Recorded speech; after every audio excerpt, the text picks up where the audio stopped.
So here's my water change and water mixing station I've been working on. I built a stand very similar in construction to my aquarium stand, and you can see a pair of 44-gallon Brute trash cans. The top one holds RODI water, and the bottom one will be where I mix the salt water.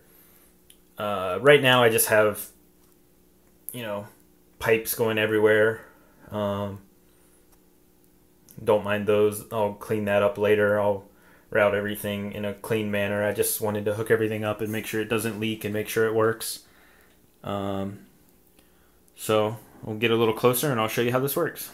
So this is the top trash can. You can see I did make a batch of water just to test everything out. Here's where the water goes in, and then I have a float valve hooked up to it. So if I press down at it, I start getting some water. And just in case the float valve fails on me, I went ahead and put an emergency overflow a little higher up. This is just, it just goes to this tubing that drains down to the emergency drain for my water heater. So if I get a failure of the float valve, hopefully this will prevent a flooded laundry room. If you follow it down, sorry, I have to use a step stool to get all the way up there. I'll get it out of the way. So water would come out of here. These are just uniseals, by the way, that I ordered from Bulk Reef Supply.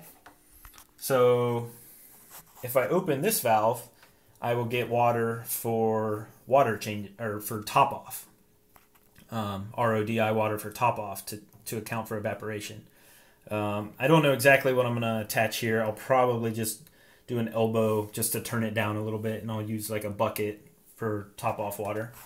But if I'm ready to mix salt water for filling the tank or doing water changes, I just open this valve and the water will gravity feed down into the bottom container.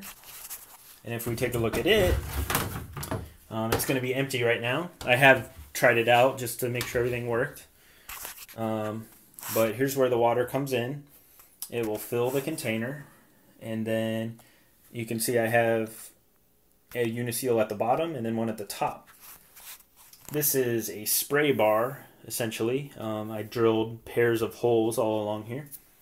So plumbed outside here is a Mag 7 pump hiding down there.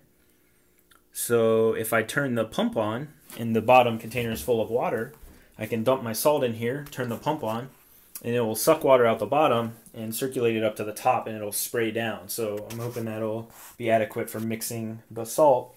And then once it's in there, I will leave the pump on to keep it from going stagnant.